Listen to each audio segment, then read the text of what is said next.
Today, we're going to talk about how to make better decisions in your business.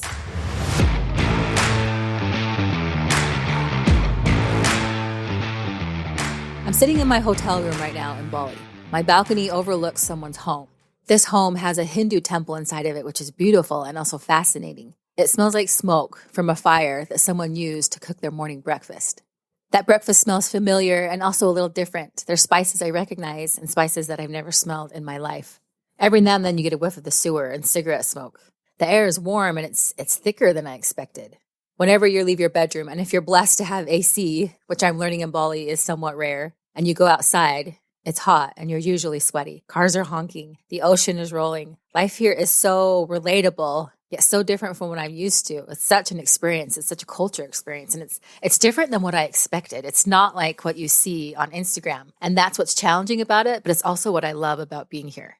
As I scroll through my pictures and see the things that we have experienced in this last month and a half, it's crazy to see how much life has been lived in such a short period of time. I haven't asked myself, how in the world did I get here? And there are a million answers to that. But right now, I'm thinking of 2 reasons why I am standing here today with my whole world in 2 hotel rooms and 5 suitcases. I'm talking about making decisions. The decision that we made intentionally to be here, and the thousands of decisions it took to make it possible, and the decision to start businesses over the years that are supporting us financially through this whole journey. So let's talk about decisions and how to get better at them. Wilfred A. Peterson says, you are only one decision from a totally different life. If you ask someone what it means to make a decision, they'll probably give you a different answer. But to me, decision-making is the ability to organize the mind, filter between good, better, and best choices, to then choose one, act on it, and then move with the consequences of that decision. Now, as a business owner, you probably make more decisions than your average person. And what I love about that is that you get a lot of opportunity to make decisions, which means over the years, you get better and better at making decisions, which means you get better and better results of the choices that you make on a daily basis. I have made some amazing decisions, and I have made some pretty messed up ones too. But I'll take them all. They have all been my teachers. So here are 25 tips for making better business decisions. My today is a culmination of thousands of decisions I have made over years of living. It's not any better than anybody else. It just happens to be where I am today. So no matter what part of the world you're in, where you live, where you stand today is due to the decision you've made every single day to be there. So let's talk about how to make better decisions. Number 1, the decisions you make are largely influenced by how much confidence you have in yourself. Decisions have a lot to do with who you think you are. You are the deciding factor of what happens in your life. If I were to come to you right now and say, okay, hey, so-and-so, so great to meet you. I have a question for you. Would you speak right now on a stage of 10,000 people? Would you say yes or would you say no? The answer to that question depends entirely on what you think about yourself. Now, if you would have asked me that years ago, I would have said, heck no. Like, are you even kidding me? First of all, I can't do that. I don't want to do that. I'll sound like a fool. I don't have anything to say. Why would anybody care what I have to say? I'm just this, and this. I'm just a nobody from here, X, Y, and Z. Why would anybody want to hear anything that I have to say? If you were to ask me today, I would say, heck yeah, I have an hour. Okay, let's do this. I think it's really fun, and I think it would be really cool. In fact, I have this funny dream that someone has come to church and they have forgotten their talk, and they need someone to stand up for the 10 to 15 minutes that they were allotted and give us their thoughts on this certain topic. Susie has the flu today, and she's not able to come to church. Is there anyone in the audience who would like to come up here and share some thoughts? My hand would shoot right up, and I'd be like, yes, I would love to talk about this, and this. I think it's so fun. But that has not always been the case, not even close. In fact, growing up, we had different opportunities to speak in public every single year, and it was so scary. It was so overwhelming to think that all of these people are going to be staring at me, thinking about me, while I give this oration on a particular topic. And it intimidated me, but I would still do it. And it started very, very small as a young girl, maybe 3 years old, sharing a sentence or a word or finally thoughts. And I would show up for those, and I would say my few words, and I'd be so embarrassed and just overthink whatever I said, whatever I did. But over the years, I took bigger risks. I began speaking in school, and I tried out for student council. And we do skits, and we do plays, and we do funny things. And then in college, I took public speaking classes, and I still wasn't great. But I would say one of the biggest changes for me was starting a podcast. That was terrifying. But then you start putting your voice out there to all these different people, and you realize you're still alive, you're still okay, and it's actually pretty enjoyable. And that has become much more comfortable to me. So the difference now is that when someone asks me if I can do something in this space and I feel comfortable there, whatever I think about myself will determine my ability to say yes or no to that opportunity coming my way. So what I think about myself and my abilities will determine the decisions I make. If someone asks me to do something and I think I'm an idiot, or I think I'm the worst, or I don't know, and I doubt myself, I'll usually push that opportunity away. If someone presents something to me that I'm very comfortable with, I will say yes. Now, if I'm in a slightly rarer group, which is I'm going to ask you to do something that I know you're not totally strong in right now, but I think you could get there and it will push you outside of your comfort zone, and you say yes to that, then you have the opportunity to grow into anything that you want to grow into. So if you want to get better at making decisions, get better at believing in yourself. If you're not good at it, start from where you are, push yourself a little bit out of that comfort zone until that becomes comfortable, and then continue pushing a little more each day. The way you see yourself will greatly determine whether you say yes or no, or how you show up to an opportunity presented to you, to a decision that you have to make. Number 2, most decisions take some sort of personal risk. What I have realized over the years is that decisions that I make that I'm really interested in, but I know are a stretch for me, usually take some sort of personal risk. No one ever really knows 100% of what's going to happen, all the variables involved. There is always some personal risk involved. For example, I like to swim in the ocean. It just makes me feel alive. And I've been wondering, why does swimming in the ocean make me feel so alive? Like I'm just swimming in water. I think it's just because the ocean has usually been very intimidating to me. There's always this little fear in the back of your mind of like, am I going to get eaten by a shark? What's in here? What's happening right now? What am I doing? This is out of my control. Whenever I find myself in a situation where I'm outside my comfort zone and I'm not in full control, I feel very alive, like I'm past my boundaries. And that feels threatening somehow, like I'm on a cliff, ready to take this leap. I'm risking my life in some way. And in that risk is the possibility of death. Physical death, like swimming in the ocean, maybe there's a shark. It could be financially risky. An emotional death, like I'm going to risk myself in this relationship. I mean, how wild is it that you meet someone, fall in love with them, and then tell them with your own words or your body language, I like you. In fact, I love you. I want to spend my whole life with you. Talk about a leap of faith. Or to start a business that you don't know is going to work, that supports you and your family and maybe even other families, and to say, I want to take this leap. I want to jump off this cliff, and I think I'm going to thrive. But there is possibility of some sort of death. And I think that possibility of death also makes us feel so alive. 18 years ago, I went to Hawaii for the first time. It was my first time ever snorkeling. I put on the mask, I stuck my face in the water, and it freaked me out. I was just like, there is a whole other world down there. I don't really want to think about it. I don't really want to see it. My sister and I were both the same way. We just stuck our faces in the water for a second, and that was about all we could do. And it was like, whoa, that's a lot. I want to get out. Now, just 2 days ago, I was swimming in the ocean and they threw some bread in the water. All these fish came around us and it was beautiful. And the coral was green and there were just fish everywhere. In fact, they were trying to eat the bracelet off of my wrist. And I thought, this is so cool. I feel so alive. Like, this is so beautiful. And I'll be honest, I still do have that thought in the back of my mind. And I find myself looking over my shoulder like, is there a shark charging at me full blast? But I've become more and more comfortable in that space. It reminds me of when we started our first business. It was like we put these goggles on and stepped into this business world. And it was kind of like, whoa, this is big and overwhelming. And it looks really cool, but I'm kind of overwhelmed. So you kind of step back and go, do I want to be involved? How much do I want to see? How much do I want to know? And we would make these decisions. And they felt like such huge, massive decisions at the time. And I remember ordering this $10,000 phone system that was going to go in a call center that we had for selling Dish Network. $10,000 at that time was a fortune for Justin and I. We bought it, we installed it, and in about a month's time, the call center was dead. We had to pull everything out of the office, including our $10,000 phone system, and we carried that phone system with us for 10 or 15 years. We just couldn't let go of it. And then to get to the point where we were buying and flipping over 100 houses a year, spending millions of dollars, was a huge leap from where we had started so many years ago. But how did we get from spending $100 to millions of dollars? It all came down to the decisions that we would make on a daily basis. Testing things out, seeing the results, filtering through information, being brave enough to take the action, being brave enough to accept the consequences of those actions, and being smart enough to take the knowledge and wisdom gained from those experiences and use it for decisions in the future. Yes, we have made and will still make a lot of mistakes. We are always pushing outside our current comfort zone. It's just like that saying that says, new devils at new levels. But who wants to be stuck in a place you don't want to be? And that's why I love making decisions. The decisions you make, small, big, easy, hard ones, will help you learn to know yourself and who you are and what you are and what you are currently or not currently capable of. Okay, tip number 3. Most decisions require a step into the darkness. Whenever we have a business idea, it is extremely rare that we have all the steps to get to that end goal. So I recommend not waiting for all the steps to light up before you take your very first step.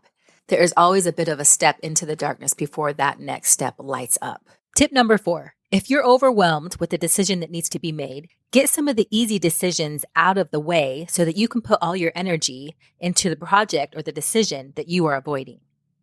One of the things I always tell myself is to just get myself to do the first step. It's like they say about going to the gym. Just get your clothes on and get to the gym. If you can get to the gym, you've done half the work. It's the same thing with business. If I have this big overwhelming project that I need to get done that day, I like to start with a couple small successes. I find a few things on my calendar that just need to get done that are easy for me to process.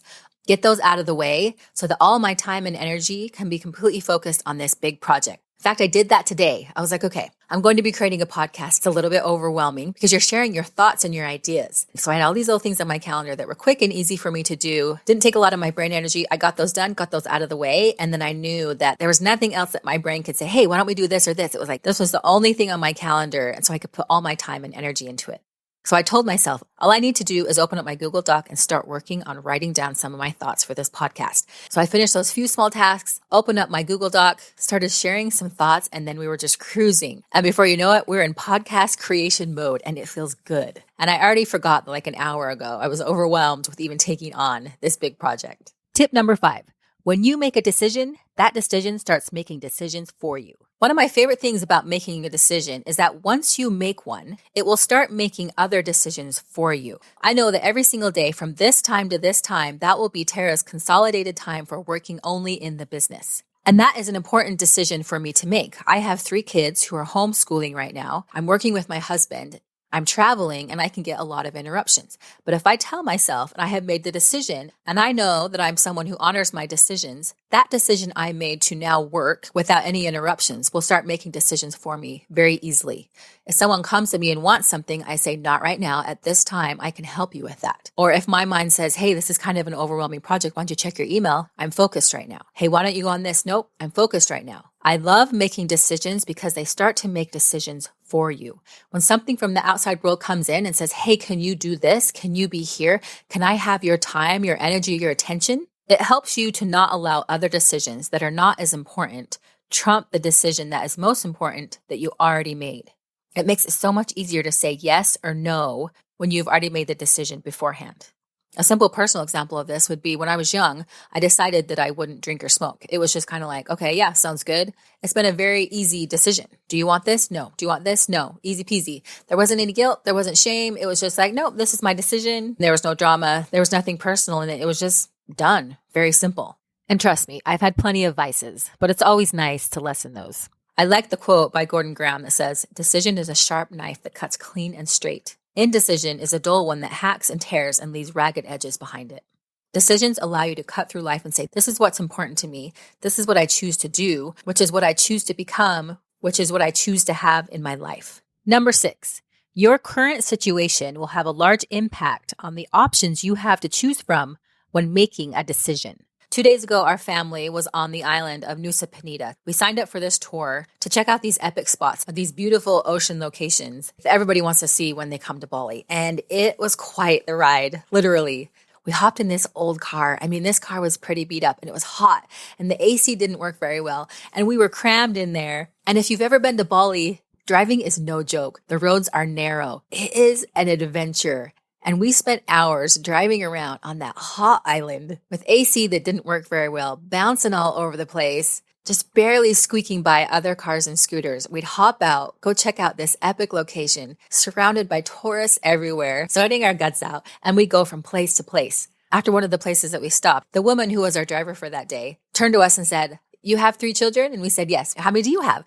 And she said, I have 5. And I was like, oh, 5. I'd been feeling bad for her all day because she was just in this crazy traffic, crazy heat, taking these tourists around, trying to get us every little spot. It was hot. It was sweaty. And I was like, please tell me you don't do this every single day. And yes, she does. And we'd ask her, how long have you been driving this? And I was thinking 1 day of this insanity was enough for me. I'm like, I don't ever want to do this again. That was fun to experience, but That was quite the experience. And she is doing this day in and day out because that is the best opportunity for her. So every day she gets up and she just hustles it. And then she has 5 daughters. One of them is just a couple months old that her mother takes care of at home. And she works with her husband, taking tourists around to these crazy locations on these crazy roads. This is a strong woman. And I started to feel a little bit guilty, like, man, I don't know if I could do this. And so when you think about it, your situation and what you currently need will have a large impact on the decisions that you make, the places that you live, the people that you surround yourself with, the information that you know, the knowledge that you have, the opportunity that you see will greatly affect the decisions that you make. But the more you educate yourself and see opportunity, the larger your array of options are to decide from. Now, there have been so many times when we have had our back up against the wall and it was like, this is sink or swim. And we have worked hard in ways we did not want to have to do in certain times. And I love that we rose to those situations. I also love that those crunch times come to an end and you see the results of putting in that hard work and effort, and you can step back and step out of certain jobs, step out of certain roles and work on your business and not always just in it, in the hustle and in the scramble. And that's what I love about owning a business is you do have that option and that opportunity to live life a little more on your own, in a way that works for you. And the better you get at running your business and the better you get at making decisions and the better you get at seeing opportunity, the more in line you get with living the lifestyle that you desire. And that can always be evolving and changing over time and can be very unique to every single person. But I love that there are more options in that. Nobody ever has full control. Nobody ever can control everything that's happening in their life 24/7. But we can give ourselves more options. We can teach ourselves resourcefulness. We can develop habits that are very supportive of good decisions. There are so many things you can do to make better decisions, to give yourself better options so that you can have better results in your life. Sometimes we feel victim to our time, situation, our circumstances, but there's so much that you can do on a daily basis to set yourself up for success for tomorrow. When I was young, I used to feel so bad for myself. Like, I don't have as much money as my friends and I have to work so hard and, oh, poor me. And now I'm so glad I had that experience because I learned so much in that gap of what I wanted and what I didn't have. And it pushed me. It forced me to learn to organize my mind and my goals and my time. It caused me to say no to certain things and yes to some. At a very young age, I learned to be very resourceful, to look for situations, to look for opportunities and then go for them. I'm so glad I had that gap so that I could push outside of my comfort zone and do the hard things that have made me who I am today. I now see the value in that gap of what I had and what I wanted and what I chose to do because of it. Tip number 7, your speed and ability to make decisions gets better over time if you're willing to learn from the consequences of your choices. We sold our house a few months ago, and that was a very big project. It was 2 acres, 8,500 square feet. We had teams of people in and out of our house all the time, making big financial decisions to sell this home. That was something I was mainly responsible for. Justin was putting most of his time and attention into the business. I was putting most of my time and attention at that time into the home. And Tyson and I were working together. And at the end of that project, he said, I cannot believe you got that done in that amount of time and how quick you were to make decisions. And I thought to myself, like, oh, I mean, generally speaking, of course it worked out pretty well. I made a plan, I stuck to my plan, I communicated my plan, and I moved with it. He was so surprised that we'd gotten it ready in the time that we said we would, and that it sold in the time that it did. Now, I don't have control over all the variables, and there were lots of things that came in and out that were unexpected. But we had a goal, we were willing to make decisions, we were willing to take the consequences of the decisions, and we were willing to do the work day in and day out to get it done no matter what. And in that situation, it worked out pretty well. But ever since then, I've been thinking about decisions and the ones that I've made well and the ones that I haven't made well and the opportunity to learn from every single one. We recently started hiring content writers. At first, this project was really overwhelming. It was unknown. It's not something that we've ever done. We knew very little. We did some quick education on it, put out a job posting, and we started to get resumes, and then we started to get writing samples. Now, the first writing sample that we ever got was just like, I don't even know where to begin with this. Is this good? Is this not good? What even makes a good piece of content? And we would read through these different articles and go, what do you think about this? And I'm not so sure. And it was hard. It was tricky at first, but it's so cool because we would make decisions on those. And then we would get feedback on that. We'd give that person another try to make the article better. Some of them would just be done and they'd move on. And then others would rise to that. They'd come back and we'd go back and forth until we had a good article. There were so many decisions to be made. How do I express what I want this article to be about? How do I give some hard feedback when it comes back and it's not very good? And how do I hold everyone to a high standard? It's crazy how fast our ability to look at a piece of content and filter through it and make a decision on whether it's good or not, and then to give that feedback and then to finalize that process has gotten faster and faster every single time. We're still working on streamlining that process, but it's amazing that if you're willing to make a decision, take some action, and then continue to decide to add checks and balances and to hold that decision to a high standard, how quickly a new system will be implemented into your business that is now something that you can stand on, an asset that you have, a marketable skill that the company now owns that has a huge impact on your business. That's why I love making decisions. They can change things very rapidly. They can be hard to make, but just like we said in the beginning of this podcast, your life can change very quickly with one small decision. Tip number 8, if you decide to add something to your plate, make sure to take something off to avoid overwhelm. Something we forget as humans is that when we make a decision that puts more on our plate, sometimes we forget to take something off of that plate. When you are saying yes to something, you are saying no to something else. When a business is doing well and is successful, you will get more opportunities, more people asking for your time and resources. And it's important for you to get good at saying no. Just because you're good at something doesn't mean that you should do everything. So give yourself permission that whenever you put something on your plate, to also remember to take something off to avoid overwhelm. Number 9, the choices you make should get you closer to your goals. What are your KPIs? What are you going for? Does this decision get you closer or further away from where you are going? What are the pros and cons of making this decision? Speaking of pros and cons, tip number 10 is to share the burden of making the decisions in your company to avoid decision fatigue. One thing we like to do is to share some of the decision making with the people that you are working with so you don't get decision fatigue. Yes, this is a thing. If you allow the people that you are working with to make decisions, they will take more responsibility for the decision that's being made and also for the consequences that come from that decision that was made. If you are the only one who can make all the decisions or certain decisions, the company can get backed up because everybody is waiting for you. Learn to trust other people and give them opportunities to make decisions. If you are uncomfortable giving them the full responsibility, allow them to make a decision and then come to you for checks and balances. But if you can start handing off the decisions, the responsibilities, the things that need to be done and the consequences that come from those, whether good or bad, to other people, that will allow you to spend your time and attention focused on other decisions that should be made for your business for growth or for improvement from within. Number 11, communicate your decisions and do what you say you are going to do. If you make a decision, communicate your decision. You ever worked for someone who was always making decisions, but no one ever knew about it or what was happening or what was even going on? Communicating your decision is sometimes just as important as making the decision, but also doing what you said you're going to do can be just as important as making that decision as well. I hate to say it, but no one respects a business owner who says they're going to do something and they never do it. Tony Robbins says, a real decision is measured by the fact that you've taken a new action. If there's no action, you haven't truly decided. Decision making comes with follow through. If you make a million great decisions but never do anything, your decisions will lose all power and people will lose respect for the decision that you make and you'll stop respecting yourself. I've known people that I've had discussions with for years about things they really, really wanted and they were just going to do it. And we talk about the same thing over and over for years. And over time, people get burnt out. They're tired of having the conversation. They're tired of wasting their time, breath, and energy with someone who says they're going to do something but never does anything about it. Now, it's different. It's something that you've talked about for years and you still want to try to improve on and get better at, and you're doing your best you can and you are taking action. You're just not getting the results that you want. That's very different from someone saying they're going to do something and never doing anything than someone who's trying year after year to get this result that they haven't quite been able to get. I have made decisions 20, 30, 40 years ago that I still have not seen the fruits of as of today. I mean, a marriage is something you're always trying to figure out. A friend, a family member, your kids, your health, your spirituality, your mental health. These are relationships that we are always trying to figure out. And they are decisions that we are making every single day. And none of us is perfect at them. But what's amazing about the day and time that we live in, there's always an open door.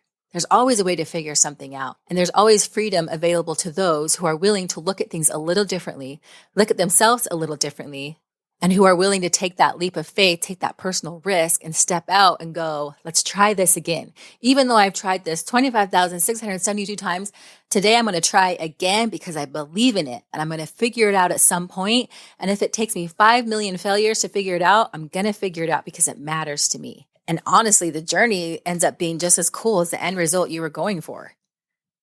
I like to be someone that if I say I'm going to do something, I'm going to do it, or I'm at least going to show that I'm trying my best in that space. And if I'm not doing well, I want to be honest and say, here's where I'm at. I really struggle with this, but I do want to get better. I see where I'm weak. I see where I'm strong, and I'm willing to keep pushing in that area. Now, there are a lot of things I don't know how to do, a lot of things I don't understand, a lot of things that scare me, but there are a lot of things I have tackled and conquered and overcome, and I love that. I love taking something that was so hard for me at some point and turning it into a current comfort zone. That to me is so cool because it means I'm free to show up in the way I want to show up and to make the decisions that I want to make. There are those who say they're going to do something and you know they will. And there are those who say that they will and they don't. And that is okay, but you do make different choices around those people. Decisions take time and energy. I build my day, my week, my life around the decisions that I make every single day. And when I'm with someone who doesn't work in that way, that they're not taking those decisions and making them a priority, I will then shift in my relationship with them because no one wants to put time and energy into something that no one else is going to show up for. So when you make a decision, also make the decision to follow through with it, and then also make decisions to stay on top of it so that that new thing in your business or in your life stays alive and continues to thrive through different checks and balances and different actions that need to be taken to keep that aspect of the business flowing strongly. Business owners who talk a lot but don't do will lose respect from their people. So as a business owner, you do what you say you're going to do. And if you change, which also happens a lot, you communicate that and show that the reason why you're changing because this will get better results for the business, for the employees, for the clients, and you communicate the shifting and evolution of those decisions. Tip number 12, as the owner, it is your job to keep the results of your decisions to a high standard. You have the responsibility of doing quality checks on the work that is happening in your company. You're always looking at what's happening in your business. Does it look right? You make a decision. Do I say something about it? Make a decision. How do I say something? Another decision. How do I keep checks and balances on this? Another decision. Who's in charge of this ongoing? Decisions, decisions, decisions. That can set your employees, your company, and you up for freedom. Many times business owners are just one or two systems away from having a lot of freedom and financial success in their business. When we got to Bali, the first hotel we stayed at was a great hotel. The second day we were there, I was downstairs eating breakfast and this guy walked in and he was walking around the buffet area and I knew instantly that he was either the manager or the business owner just by his ability to make fast and strong decisions. And you could tell when he looked at something and analyzed it and made a decision on it, everybody moved. You could tell he had the ability to take a lot of information, to filter through it quickly, make a quick decision, communicate it to his teams, and that they had systems to then take that decision and implement it smoothly within the company to continue to improve the experience that the customers were having at their hotel. And it showed. We have been in some amazing hotels and we have been in some very interesting ones. The last hotel that we were in was pretty quirky. We took a fast boat out to Nusa Lembongan, which is this little island off of Bali. And we stayed at this hotel that was supposed to be quite nice. It looked nice online. And we showed up and it was kind of like glamping. They had this free breakfast at these younger guys that would take your order and it would take about an hour and multiple reiterations of the order in order for it to finally get out to the table. And it was quite the process every single morning. And then as soon as they'd make our order, they'd sit down and just go take a smoke and just go on their phone for a while. And another person would come out and they'd talk to them and they'd dilly-dally around for a while and they wouldn't really communicate with you. And the place was starting to get a little bit run down and the bathrooms were a little bit sketchy. And it was an interesting experience. And you could tell that whoever was owning that company was not holding their company to a high standard, and it showed. So while we had a good time and it was quite the experience, we will definitely not be going back. Flop to today where we're in this nice hotel. It is a well-run machine and it is so comfortable to be in. And I'm so grateful for the people who own it, who have created these systems that made it so easy for us to check in, to have this nice room. There's AC, the food is great, things are smooth. We're close to the fun and action of busy area of Kuta and Bali, but we also are in our peaceful, cozy spot. And it's just so nice to not feel like I'm glamping for the next few days. And that comes down to the power and ability of an owner to make decisions, make good decisions, communicate it with their team, and then hold that team accountable to the decisions that a company makes on a daily basis to provide a service or a product that benefits others and continues to keep customers coming back, that continues to fuel the economy of that business and support the human beings and families that are depending on the success of that business. When you protect your business, you protect families. When you make the hard decisions, and when you're brave enough to share your decisions, especially when they're hard, you are protecting the people in your business, even though they might be the people getting the hard feedback. It is your job as the business owner to protect that establishment so that people have a livelihood to depend on to care for them and their own families. And sometimes that can be a big responsibility, and that can be shared. You can teach others to help share in that burden for you. But if you're willing to make those hard decisions, it can give back so much to your company, to your employees, and to the world and economy at large. That is the power of making decisions within a business. As Jim Rohn says, you cannot make progress without making decisions. If you are stuck in your business, make a decision. Decisions get things moving. Number 13, don't let your baggage get in the way of making a good decision. Learn to deal with your baggage. Some of us have entrepreneurial scars. We've seen hard things. We've had loss. We've made mistakes. This is normal. There's a thing in business called cycling, where a business is doing well and they'll hit some hard times. Are you able to take those hard times and come back even better? I know Justin and I have gone through that multiple times, and it would have been so easy to just quit at those times and say, you know what, we're done for, but we fought back. And when you fight back from those tough times, you never go back to where you were. You never go back to neutral ground. You always come back better, because if you can get through something like that, you have new knowledge, new experience, new skill set. You figured out things you didn't want to have to figure out. You've done things that you didn't necessarily want to have to do, and you have greater abilities, knowledge, and experience to pull from moving forward. Now, that doesn't mean you hold on to everything for dear life when you cling to things. Yes, there are times to say no. Yes, there are times to let go of things. Yes, there are times to let things die, or there are times to say, you know what? I'm finished with this project. I would love to sell this. Yes, those are important. But there are times also to dig in, face yourself, get better, get smarter, and find greater success in your business, for sure. Number 14, want to get greater results from your decisions? Track the results.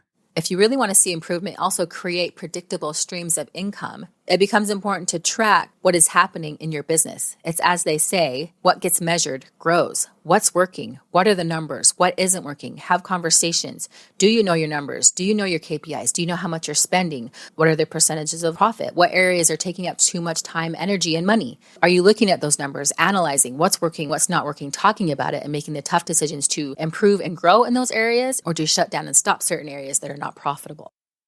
Number 15, want to grow faster? Get honest with the feedback that you receive.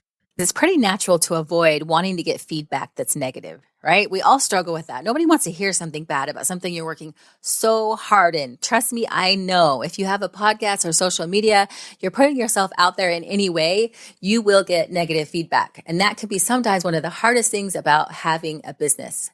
But it's as I think Aristotle said, to avoid criticism, do nothing, say nothing, be nothing. So yeah, it can be tough at times, but it takes a lot of courage to not avoid information that makes you uncomfortable in a situation.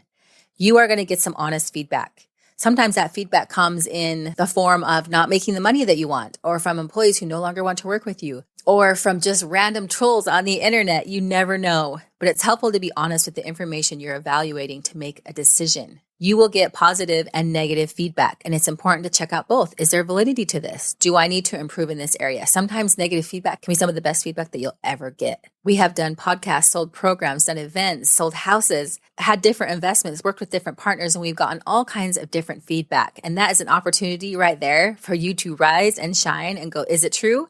Do I need to work in this area? Or is this something I need to not listen to because it's just a random comment and has something more to do with the person who said it and not necessarily me who happens to be involved in the moment?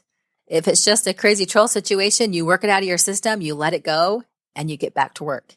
If your ego is riding on your ability to make money and the success of your business, this will be a hard one for you because you'll really be putting yourself out on the line. And so when someone says, I don't like this, you're going to take that as I don't like you, and that's going to be a hard hit. Over time, you will get better at separating your personal ego from the decisions or consequences that come from running a business. That takes time. It's hard. It's humbling, something that Justin and I are always working on. So the question is, how can you get out of the way of your own business, even though you might be the leader or face of it?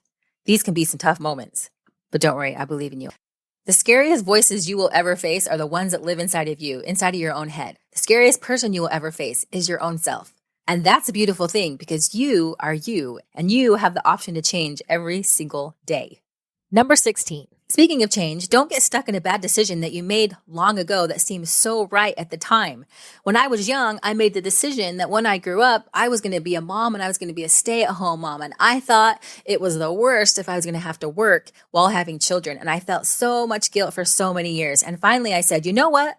Life is calling me to work with my husband and I'm going to rise to it. And yes, still today, sometimes I don't want to work for sure. I'm human and I'm normal, but I love that I have risen to that. I made those decisions. I chose to learn about business. I chose to step in. I took action and it has been an awesome ride and my kids and family are better for it. But at some point, that dream that I thought was so important had to die. And when it died, I was free. I no longer held myself to that standard that was unnecessary, unrealistic, and just not doing me any good. And I was free to be the woman I wanted to be. And the woman I wanted to be was showing up in the actions that I was taking. I was always involved, always doing things. It's just who I wanted to be and how I wanted to show up. And I had to let go of a decision that I made long, long ago that seemed like a great decision, but it was time to evolve. There are times in our lives when we say, I'll never do this, I'll never be like this, or I will always do this. And when you have a family and a business, those things change. In previous episodes, Justin talks about how he was never going to sell. He was never going to be that salesy guy because he looked at salesmen in a certain way and he's totally changed. Sales are important. Sales are amazing. I am so grateful for people who are willing to sell their products because they bless my life.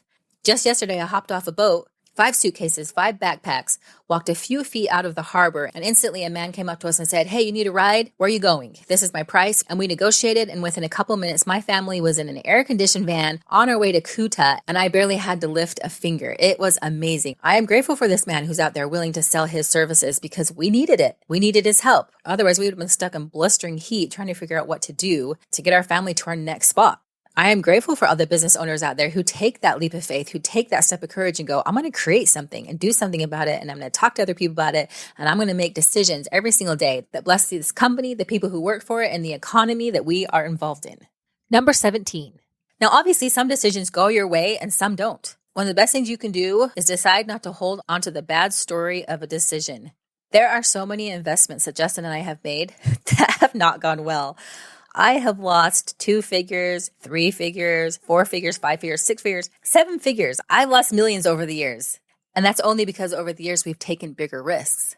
But we've always made more than we've risked, but we've honestly learned more from the failures and the successes that we've had many times. Just yesterday, my youngest son, Kason, left his phone at a beach club that we were at the day before. Now, of course, he mentioned this right when we were checking out of our hotel and trying to get on a boat to head back to Bali. And so it was slightly chaotic. And I thought, well, that phone is gone. There's no way we're going to be able to find it. And then now he's going to be without a phone, which is going to make it tricky because if he ever gets lost, which tends to happen because he's a bit of a wanderer, I'm not going to be able to find him. And I may possibly lose my child on this 9-month trip around the world. Now, a small miracle happened. We reached out to a beach club that we'd been to the day before and asked if they had seen it. They actually had seen it. They had it. And then a really awesome guy, this young kid who worked there, hopped on his scooter from another island, cruised all the way to our harbor and gave us Kason's phone. And I offered to give him money and he wouldn't take a penny and he just drove off. That was a small miracle. And it's so nice that Kason has his phone. But what's cool is during that couple hours of stress, I kept giving myself therapy of like, okay, I'd already warned Kason a lot of times that if he doesn't take care of his phone, he's going to lose it. And he'd left it in different spots. I was telling myself, this phone probably costs about $1,000. I'd be willing to pay $1,000 for my son to learn executive functioning skills. He needs to learn to be organized. I know he's going to feel a lot of pain losing his phone. He likes his phone. And if this is what it takes for him to learn, I'm happy to pay $1,000. Let's be honest, I'm happier that he has that phone back because it causes some extra stress for our family while traveling. But sometimes those bad decisions can be very helpful. I'm kind of glad he lost his phone because now he thinks about it. That gave me an opportunity to remember, hey, we need to work on being organized in our mind, in our life, so that we're not leaving things around that cause stress and chaos. So if you ever have the opportunity to lose a little bit of money, just tell yourself to take that money that is lost and allow it to be a gain. Justin and I had a high-end flip in Palm Springs that we lost $250,000 on one house. And we would tell ourselves, well, that was a $250,000 college education. Let's take that loss and allow it to help us to make millions. And so that's how we see financial loss. Okay, we lost it here, but if we can learn from this and take it and try it again in a smarter way, imagine what can be made. And that is how we've handled financial loss. Yes, it has been painful and can be stressful, and it's not something you want to do. And you can make smart decisions and you don't have to risk things financially. But if you choose to make that decision and you do lose, just know there's always so much you can learn and you can come back stronger, and that can make you a lot more money than you ever lose if you can learn to see it the right way. In fact, Joyce Meyer says, don't mourn over your bad decisions. Just start overcoming them with good ones. I like that. The truth is, you are not a perfect business owner, nor am I. So you will make mistakes. That's okay. If I were to come to you and say, oh, you own a business? Okay, cool. Do you think from here until the end of your life, you will never make a mistake in your business? You would say, no, that's ridiculous. Like, of course I'll make a mistake. But we hold ourselves to that standard. And when we make mistakes, we beat ourselves up and we're so hard on ourselves. And then we avoid certain things and we avoid making the right decisions and we avoid seeing the information in an honest way that allows us to show back up in that situation to make a better decision and to improve our decision-making skills and speed as we move forward. Tip number 18, don't become the bottleneck in your company. I like to make decisions that have timelines to them as early as I can. If someone is waiting on me to make a decision so that they can keep moving forward, at the beginning of my day, I like to communicate with those and make those decisions as soon as possible so that person can continue to moving. So I'm not creating a bottleneck in the business. If someone is waiting on you for a decision, make that decision quickly, get them going, get everybody working, and then you get to work on your own personal stuff so that things can continue moving along. If it comes to the point where you are a bottleneck in that system within your business and you need to hand it off to someone else, begin training someone else on what to look at, what to check for, and how to make those decisions. And then if you decide, they can also check with you from time to time to make sure those decisions that are being made are working well within the company. But get people to work as much as you can while you're working on your own things. For example, let's say I finish this podcast. I want to get this podcast to our editor as soon as possible. I don't want to sit on it for a day because if I can get him working on it right now, it'll get back to me sooner, which allows us to send it to our copywriter who then can allow us to get that up on our blog, who can allow us to get show notes. If everything is hinging on your ability to get things out there and to make decisions, make those decisions quickly and keep people working so that things continue to move in the business. A quote by James E. Faust says, "Some of our important choices have a timeline. If we delay a decision, the opportunity is gone forever. Sometimes our doubts keep us from making a choice that involves change. Thus, an opportunity may be missed." So yes, there are choices that have a timeline, the opportunities that need our communication and our response. And then there are some decisions that take time. We sit on them for a little bit. We think about them for a moment before we make these big decisions. Tip number 19, see your decisions through. Back in the day, Justin and I were pretty squirrely at times. We'd start a business and be like, we can do anything. Let's start another business and another business. And before we knew it, we were overwhelmed trying to start too many businesses at one time. So as you get better at making decisions, you also get better at realizing that while there are a million great ideas out there in the world, it takes time and energy even to get one going and really thriving. So choose to focus on one, get that business thriving and doing well. And then if there comes a time where you're bored and you have extra time, energy, money, resources, then you can start something else.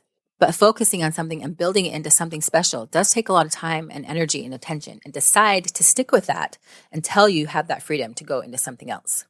And remember that sometimes your ability to think on your feet can create great opportunities as well. Justin is always running numbers. Therefore, he sees opportunity everywhere. And he's done podcasts on that. If you can understand your terms, you can see greater opportunities and you can make better decisions. Number 20, your level of emotional maturity will greatly affect the choices that you are making on a daily basis. As we've discussed, your emotions, your emotional state, and your emotional maturity play a significant role when you need to make decisions. Even if you think they don't, they just do. You will get better at not being so emotionally and personally tied to your decisions. Humans are meaning makers and we like to attach to things. If you are overly attached emotionally, financially, you will have a lot tied to your business decisions, and that can be exhausting. So learn to look at things in your business as information, not necessarily as personal attacks. How can I look at this? How can I take this information and how can I make non-overly dramatic or overly emotional response to this and keep things moving along so we don't waste time and energy in unnecessary emotion? And remember, you can change your decisions. They can evolve. You can change your reasons. So yes, tip 21, you can change your mind. Your decisions, your reasons for doing things, your intentions can get smarter, wiser, better, more efficient over time, and that is okay. You can always pivot. You're never stuck in something if you're willing to face yourself and face the situation with courage and determination. I went to college. I graduated as a teacher. I did that for a couple years and then we started a business. I've never regretted being a teacher. I loved it, but I've also really enjoyed what I've done now. Nothing is wasted. Decision making is wild. It's organization and flexibility at its finest. It's a bit of a paradox. Some decisions you make and hold on to, but the nuances of how things manifest shift. I want to make this much money, but how it all manifests is not entirely up to your control. Justin and I have held on to many different dreams of making certain money, of having a certain type of relationship in our marriage, of having relationships with our kids, of wanting to travel, of wanting to do this and this, of financial, spiritual, mental, personal goals. Some have quickly come to pass and some have taken years to manifest. Us traveling this year has taken about 20 years with many, many decisions along the way in order to create a situation where we had the flexibility financially to take our kids and travel around while starting a new company and our kids are doing homeschool. Pretty crazy once you think about it. To keep 5 people, 5 pieces of luggage, 5 backpacks, 5 iPhones, 5 laptops, toothbrushes, shoes, snorkels, homework, hygiene, moving every 3 or 4 days to new hotels, new cars, new places, needing adapters to exchange money. Where's the ATM? Where's food? Where's water? Is the water okay to drink? What are the cool things in this area we want to check out? What food is good? What are the apps people use to communicate? I mean, there's a lot. I am loving what our kids and what Jess and I are learning amidst so much change in our environment and the experience that we're having. So before we wrap this up, I just want you to keep a couple things in mind. Number 22. Never forget the power of a pros and cons list. If you have a decision that's just really hard to be made, it can be so easy to sit down, grab a piece of paper with 2 columns, and on one side, write down all the pros and write all the cons. You'll be amazed at how that can unjam the brain and allow you to just think and process things and help you make a quicker, faster decision. Number 23. Also, never forget the power of a conversation. This really moves things that are backlogged in the brain. A good conversation, writing things down, getting things moving, taking action can help you make decisions and make better and better decisions over time. Tip 24. You'll also get better at asking the right people's opinion when making a decision. Otherwise, it gets kind of awkward and you feel bad when you don't listen. And the last tip, tip number 25. How organized is your environment? If your home is a mess, your mind is probably a mess, and your business is probably a mess. Now, yes, some entrepreneurs thrive in that chaos, but I have found that when your environment is chaotic, the mind is chaotic, and it is hard to focus and make good business decisions. One of the best decisions I make on a daily basis is just to clean the area around me where I am working. If my area is clean, I can focus, I can think, I don't feel so bogged down. So get organized in your life. Have a calendar, set alarms. Check your calendar before you go to bed. Check it in the morning. What do I have going on today? What is the time I'm protecting that is work time? What is the family time that I'm protecting? Have the day mapped out in your mind so that when you get to work and the distractions come in, you can easily push those to the side and get focused, be efficient, and get done what needs to get done. So remember, decisions are one of life's great luxuries. The ability to make decisions is incredible. Yes, it can be overwhelming. Yes, it can be scary, but also it can be liberating. There is always an open door. Identify the decisions that you want to make. Gather all the information. Filter through and decide the alternatives. Weigh the evidence.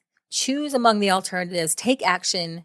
Create some checks and balances and get some movement in your business and personal life by making decisions. And as Nelson Mandela said, may your choices reflect your hopes, not your fears. You are an incredible human being with the insane capability of making decisions every single day. Rise to those decisions and create the life that you want now. We will talk to you real soon.